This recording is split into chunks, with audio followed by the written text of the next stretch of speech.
le chat et pendant les questions. Bonsoir à toutes et à tous, merci de participer à ce webinaire organisé à l'occasion de la présentation des résultats semestriels de Philop Media. Avant de passer la parole à Manuel et Aurélien qui vont revenir sur cette publication, je vous précise que vous aurez l'occasion de poser vos questions à l'issue de la présentation qui sera faite lors d'une session de questions-réponses dédiée. Donc n'hésitez pas à poser vos questions en bas de votre écran dans l'onglet dédié au chat afin que Manuel et Aurélien puissent y répondre. Messieurs, je vous passe la parole pour la présentation. Merci Thomas, bonjour à toutes et tous. Donc bienvenue à cette présentation investisseurs relatif à nos résultats semestriels 2024 du S1. On va démarrer la présentation immédiatement. Donc pour ceux qui me connaissent, je suis Manuel Berland, le président, directeur général et cofondateur de Philop Media. Bonjour tout le monde, je suis Aurélien Griot, directeur général délégué et cofondateur de Philop Media.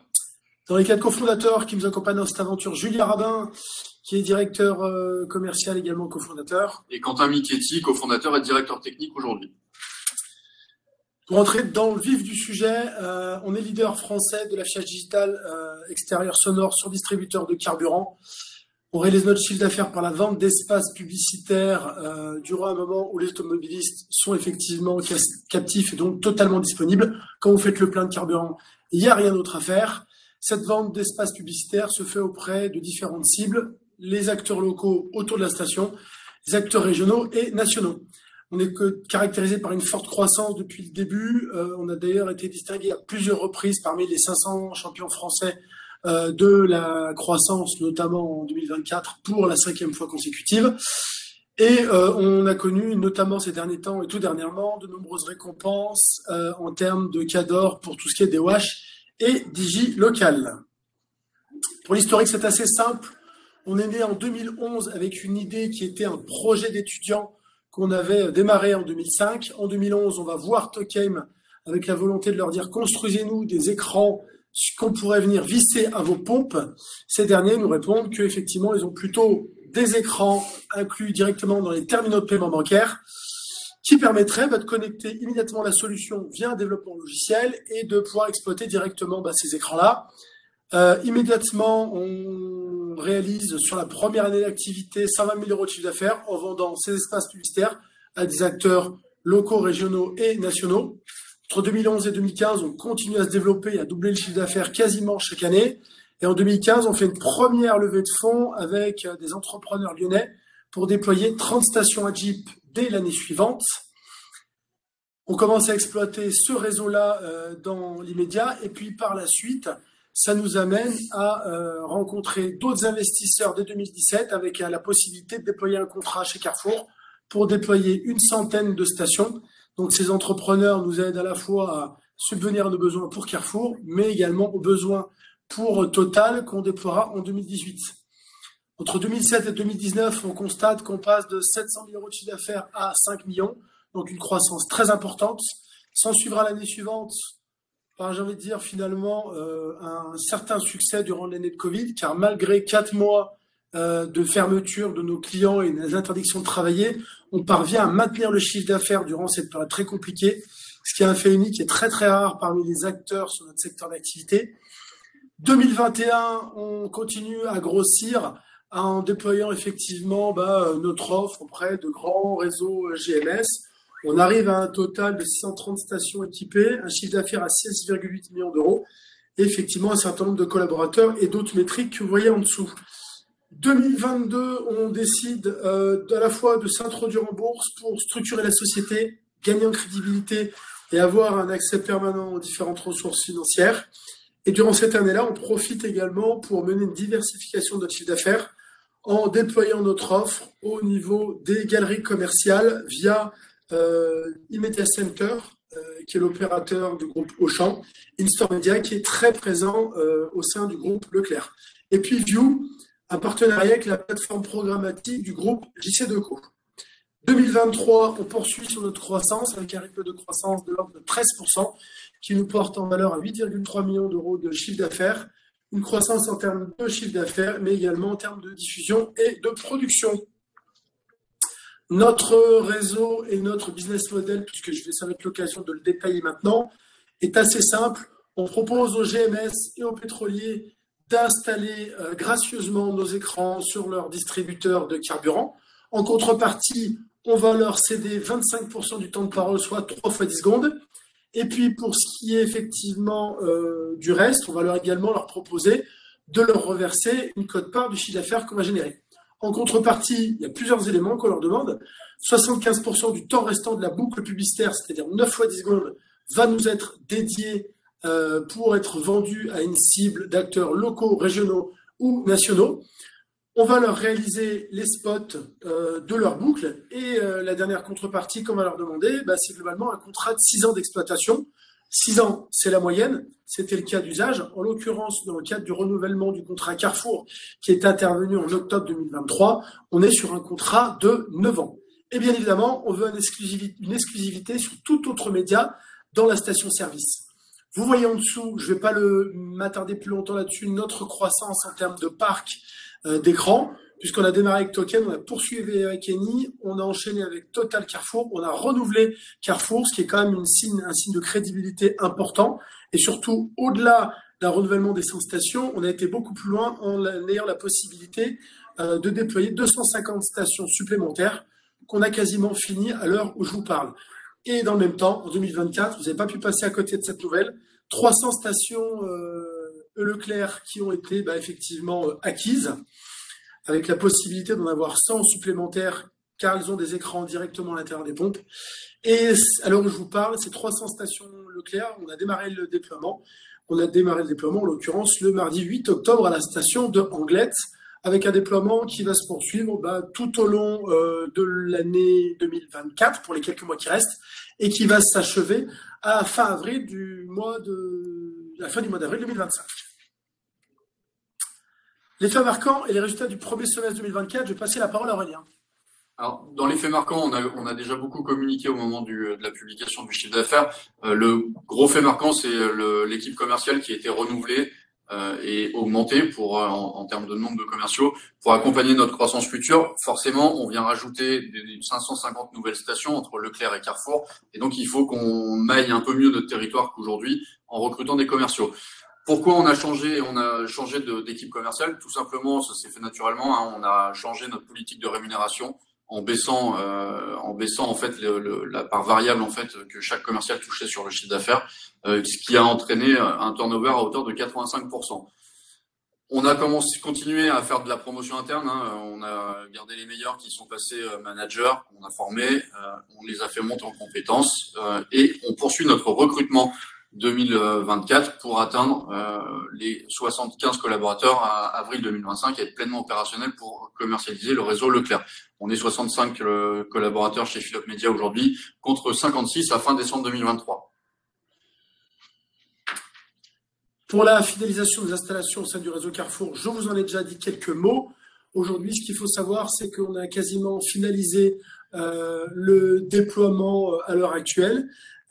L'idée, effectivement, vous l'aurez bien compris, c'est d'agrandir notre parc et surtout de pérenniser notre collaboration avec le groupe Carrefour, puisqu'on a un contrat qui, effectivement, va faire près de 9 ans. C'est ce qui est effectivement, pour le coup, assez intéressant et sécurisant à la fois pour les investisseurs, mais aussi pour nos perspectives business et de projection. À l'heure actuelle où je vous parle, nous gérons globalement 850 stations-service, plus de 6000 écrans, dont 350 sur l'enseigne. C'est 50% de l'objectif de déploiement qu'on avait annoncé. Et comme je vous l'ai dit tout à l'heure, et on va en reparler, on a aussi démarré effectivement notre déploiement avec Leclerc. Et vous pouvez considérer que Carrefour est quasiment fini, puisque à la fin du mois, c'est-à-dire dans à peu près une dizaine de jours, ça sera totalement finalisé. L'accord historique avec Leclerc, je vous l'ai dit qu'on l'avait commencé, ça a été signé, je ne vais pas trop m'étendre là-dessus. L'idée, c'est que c'est un déploiement qui est quand même assez long. C'est la première fois qu'on fait un déploiement aussi long sur 300 stations-service. Excusez-moi. Et la difficulté, vous l'aurez compris, c'est pas tant de produire, c'est pas tant d'installer, c'est d'assurer effectivement une certaine cohérence entre notre montée en puissance d'un point de vue RH pour pouvoir commencer à déployer du chiffre d'affaires et déployer les stations de concert, de faire en sorte qu'effectivement, tout ce mouvement-là nous apporte à l'importante croissance du chiffre d'affaires qu'on a pu évoquer à plusieurs reprises et qui doit nous amener en l'occurrence à 26 millions d'euros de chiffre d'affaires en 2025. En résumé, ce qu'on peut dire, c'est que on a atteint cet objectif, on a déjà fait plusieurs promesses au marché, diversification du chiffre d'affaires, signé et déployé 550 stations-service. Signé, c'est déjà fait, c'est sécurisé. Et l'objectif, effectivement, maintenant, c'est de tendre vers 10 000 écrans et 1250 stations-service partenaires. Je suis désolé. Faut que tu récupères ta voix aussi pour la prochaine communication. On parle un peu de nos clients, comme vous l'avez compris, on est avant tout une régie publicitaire. Hein, on a la particularité d'être propriétaire de notre parc d'écran, mais on est avant tout, on tire notre chiffre d'affaires de la vente d'espaces publicitaires. Deux types de clients, deux types d'annonceurs. Les annonceurs locaux, tout d'abord, qui représentent 79% de notre chiffre d'affaires sur le premier semestre 2024. C'est un portefeuille composé, on a en portefeuille 6100 clients depuis la création de la société. Beaucoup de clients sont encore actifs. Au niveau du portefeuille sectoriel, on va retrouver les artisans commerçants, les restaurateurs, l'automobile. Forcément, on touche avant tout des automobilistes, de l'immobilier et toute la sphère des loisirs. Ça va être les salles de gym, les parcs d'attractions, les bowling, les karting. On a un modèle de croissance qui est très résilient, une solution clé en main. On vend l'espace et on réalise le contenu et on diffuse à la demande de nos clients annonceurs. Et ce qui est important de noter, c'est qu'on a des contrats qui sont avec des engagements de 6 à 12 mois. Alors, je crois que 95%, on est sur des engagements 12 mois. Donc, on a une forte prédictibilité de notre chiffre d'affaires à N+1. Donc ça, c'est une barrière à l'entrée qui est très forte et c'est un modèle résilient. On l'a vu notamment pendant le Covid où les grosses régies publicitaires souffraient de retrait des annonceurs nationaux quand nos annonceurs locaux sont vite repartis et ont vite rediffusé. La deuxième partie, c'est les clients nationaux. Donc les clients nationaux, on passe, c'est des clients de premier plan. Hein. On va parler de Ford, de BlaBlaCar, de Peugeot, de Stellantis, Basic-Fit. On a une capacité d'innovation qui est reconnue au sein de cet écosystème. On est capable de diffuser à la demande. On est capable de diffuser à partir d'un jour sur une station, mais on peut rediffuser également à temps plein sur tout notre parc d'écran. On a un mode de fonctionnement qui est agile, duplicable à l'international. Le format, c'est 10 secondes. Le clip vidéo, c'est ce qui est utilisé dans tout le DOH, un peu partout dans le monde et particulièrement en Europe. On ajuste les campagnes en fonction de la durée. On est capable de s'adapter avec des leviers comme la météo. Typiquement, Coca-Cola veut diffuser quand il fait plus de 20 degrés. On est capable de le faire aujourd'hui. Et on est référencé par l'ensemble des agences médias présentes en France et à l'étranger, type Publicis, Havas Media ou le groupe M, pour ne citer que en particulier. On revient rapidement sur le chiffre d'affaires du S1 2024 qui confirme en fait la performance record du S1 2023 malgré, comme on l'a dit tout à l'heure, hein, le renouvellement pratiquement à hauteur de 85% de nos forces commerciales. Donc c'est une performance en fait dont on est très satisfait. Je vous avoue que quand on a pris la décision de changer cette politique de rémunération, on savait qu'on allait générer du turnover et on s'imaginait pas qu'on allait pouvoir les remplacer et continuer à avoir ce chiffre d'affaires record sans avoir forcément énormément d'écrans supplémentaires à commercialiser. L'impact les premiers impacts en termes de chiffre d'affaires sur les nouveaux réseaux Carrefour va avoir lieu sur S2 2024. Donc on se reverra sur février l'année prochaine et on aura une croissance de chiffre d'affaires qui sera appréciable.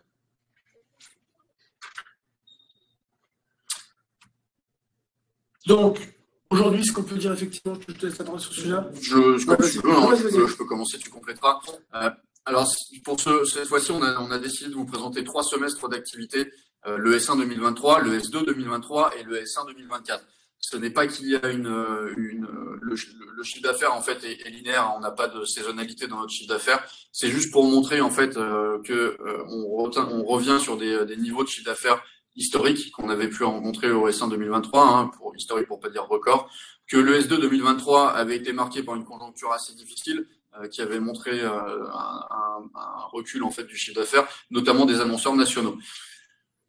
C'est surtout pour montrer la trajectoire en fait en termes de résultats et d'EBITDA. Hein. On voit qu'on avait creusé notre perte suite aux investissements qu'on avait fait pour mettre en place notre nouvelle structure, pour être prêt à déployer nos 550 stations et d'atteindre notre objectif fixé pour 2025 qui est de 26 millions d'euros de chiffre d'affaires. C'est passé par des restructurations, des investissements qui ont été massifs et qui ont forcément entraîné une perte massive sur l'exercice 2023, mais qui s'est principalement matérialisé sur S2 2023. On voit qu'au S1 2024, la barre se redresse. Déjà, tout d'abord, le chiffre d'affaires revient à un niveau qui est acceptable. On a des charges opérationnelles qui sont en hausse, mais qui sont couvertes par la marge générée par ce nouveau chiffre d'affaires. Et donc au CS2 2023 où on perdait 2 millions d'euros, on n'en perd que 1,2 million sur le premier semestre 2024.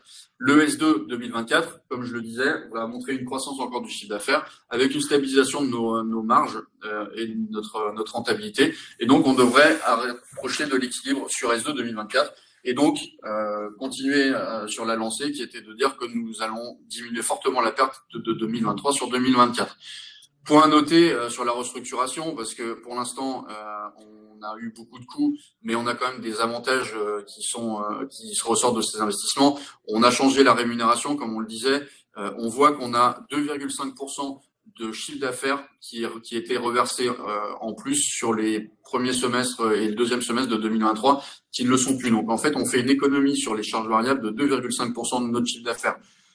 À l'échelle d'un semestre comme le S1 2024, ça représente un petit montant. Si on se projette sur le chiffre d'affaires objectif de 2025 qui est de 26 millions d'euros, vous verrez tout de suite l'économie que ça ressort.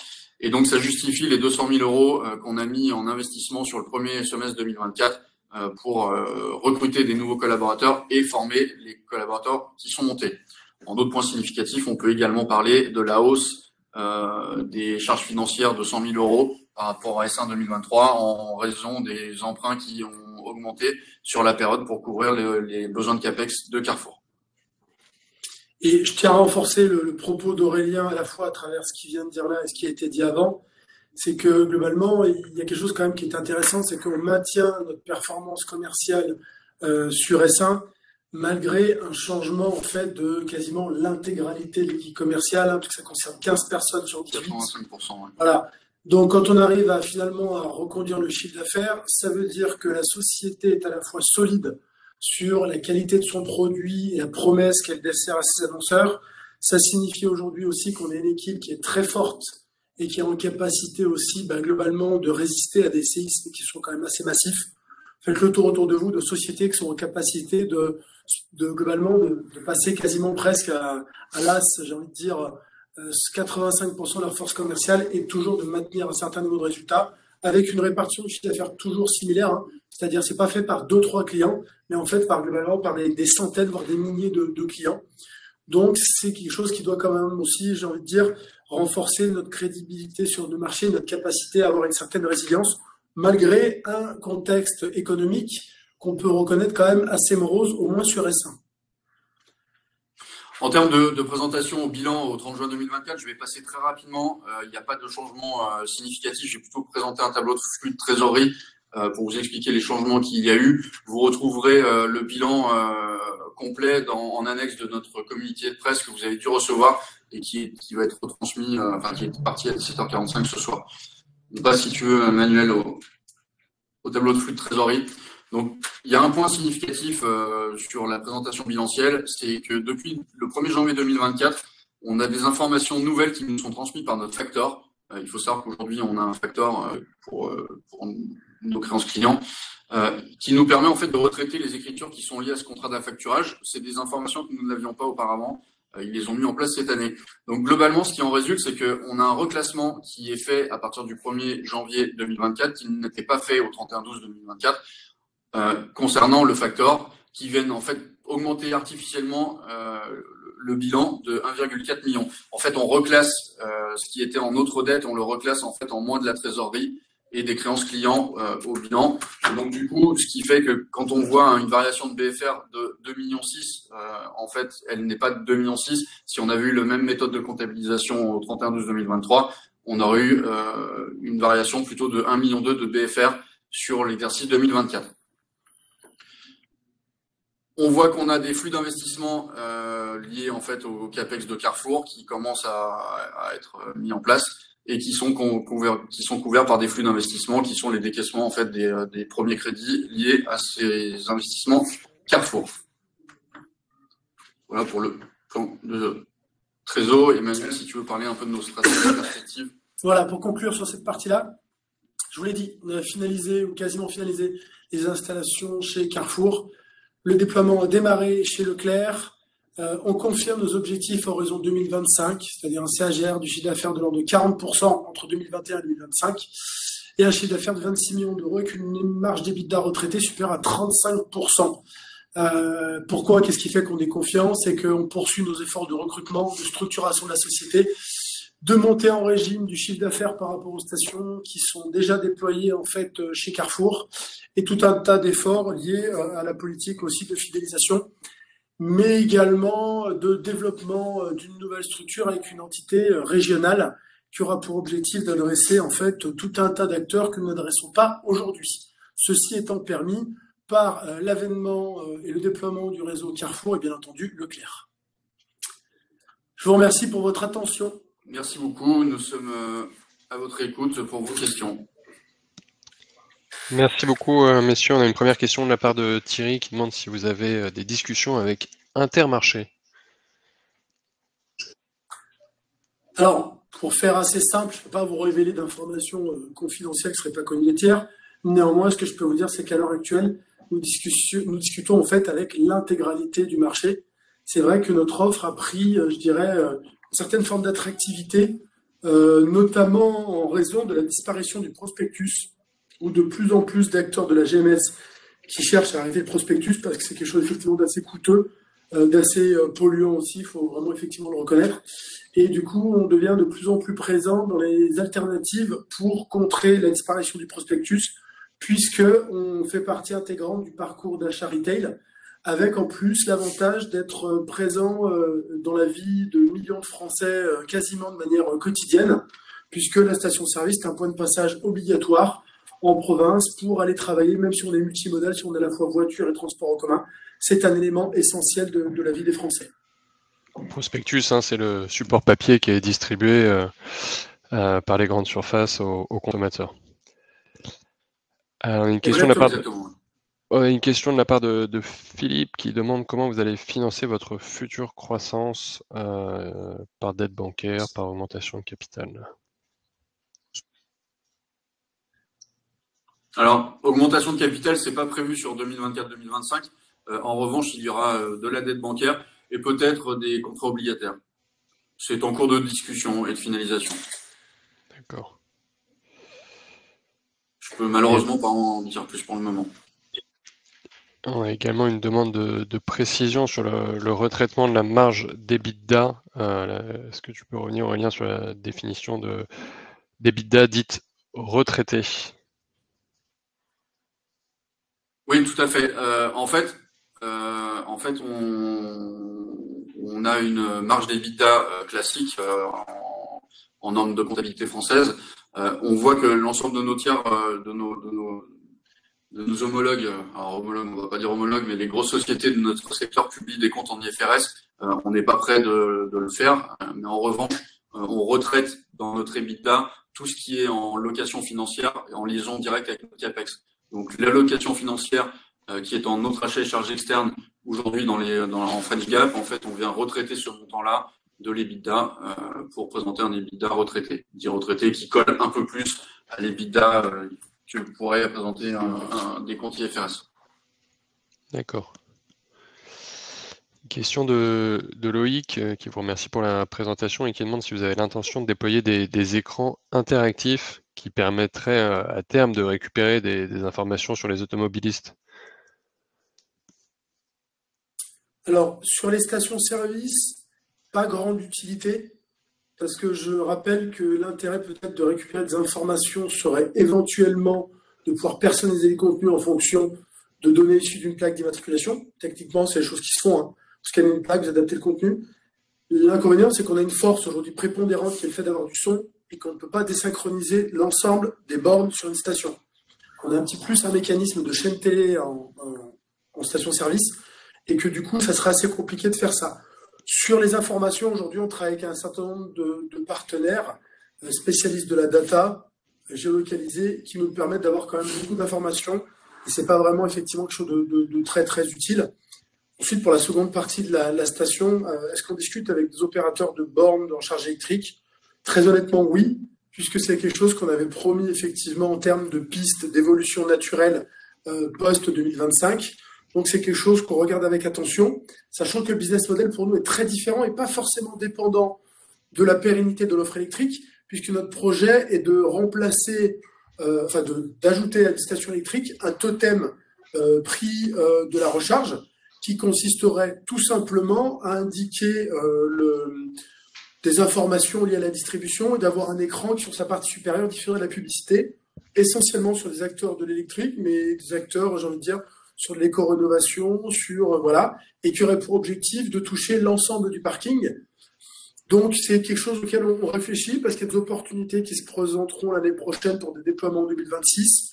Néanmoins, pour l'instant, on est quand même focus sur le déploiement de Leclerc, la montée en charge du chiffre d'affaires et surtout atteindre notre promesse relative aux 26 millions d'euros de chiffre d'affaires et aux 35% d'EBITDA retraités. 35% de marge d'EBITDA retraité. J'espère avoir bien répondu à la question. Oui, je pense que c'est très clair. Merci Manuel. Une autre question, y a-t-il une orientation publicité avec le centre commercial de la station pour les produits vendus par l'hypermarché? Je pense que c'est le but. Mais... Oui, c'est le but. C'est-à-dire qu'aujourd'hui, ce qu'on va déployer beaucoup sur 2025, c'est de travailler la publicité pour tout ce qui est produits de grande consommation vendus à l'intérieur de la boutique et de faire en sorte que finalement, l'orientation et l'information qu'on donne à un moment donné où la personne est très très disponible, a une valeur d'attention très élevée, c'est de pouvoir l'orienter dans le supermarché pour consommer le dit produit. D'où l'utilité, ça rejoint un petit peu ce que j'ai tout à l'heure, c'est qu'à travers l'espace accordé aux enseignes pour communiquer sur différents produits et services en remplacement du catalogue, c'est aussi la possibilité d'avoir un rebond. Si par exemple on vous dit le brie d'hélice en ce moment est à moins 10 centimes, pourquoi pas avoir une promotion complémentaire et une offre sur ce produit-là, en l'occurrence, afin d'orienter les gens à consommer ce produit-là dans l'hypermarché ou le supermarché. D'accord.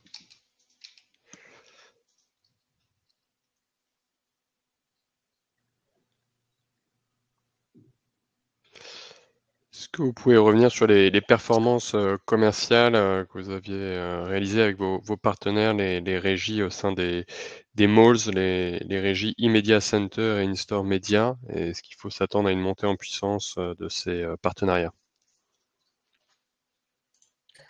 Alors, très honnêtement, on a connu un succès assez prépondérant avec IMC, avec in-store media aussi beaucoup. Ce qui est très intéressant, c'est que la proposition de valeur est similaire entre les deux enseignes, enfin les deux entités, pardon, qui est de vous remplir entre guillemets, vos espaces vides par des annonceurs locaux.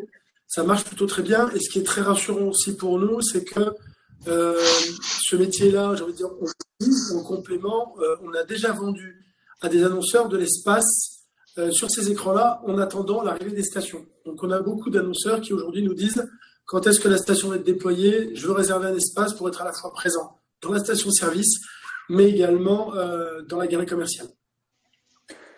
Donc, j'ai envie de dire effectivement, une belle opportunité, un bon complément et des choses effectivement qui peuvent être intéressantes dans le futur très très proche.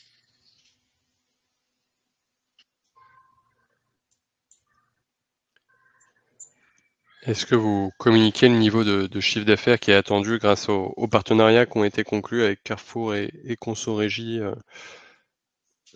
d'ici la fin de l'année?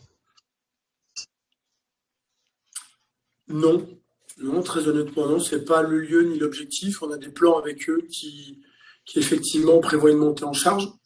Donc on a effectivement des choses assez raisonnables à atteindre. On est plus attendu effectivement sur des années pleines, hein, notamment chez Carrefour, ce qui est logique. Hein.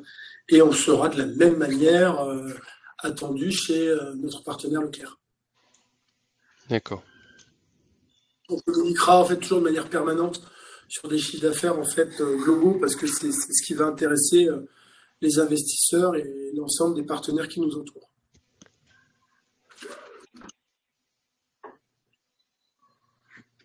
Alors, je sais pas si c'est vraiment une question, mais est-ce que vous pourriez dire un mot sur l'évolution récente du cours de bourse?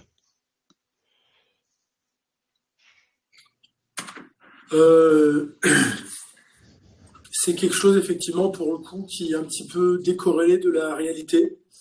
On ne sait pas pourquoi. Est-ce que c'est dû à des mouvements conjoncturels ou autres on peut absolument effectivement pas vous le dire. On n'a pas identifié globalement qui étaient les vendeurs, qu'est-ce qui justifiait ces mouvements. Je ne sais pas. Aujourd'hui, c'est quelque chose qu'on maîtrise pas. pour être très honnête, aujourd'hui, on est quand même beaucoup plus focus sur nos résultats, la structuration de la société, la montée en puissance du chiffre d'affaires, que j'ai envie de dire un cours de bourse qu'on ne maîtrise pas et qui est un petit peu globalement en fait à contre-courant de ce qu'on produit depuis quelques temps.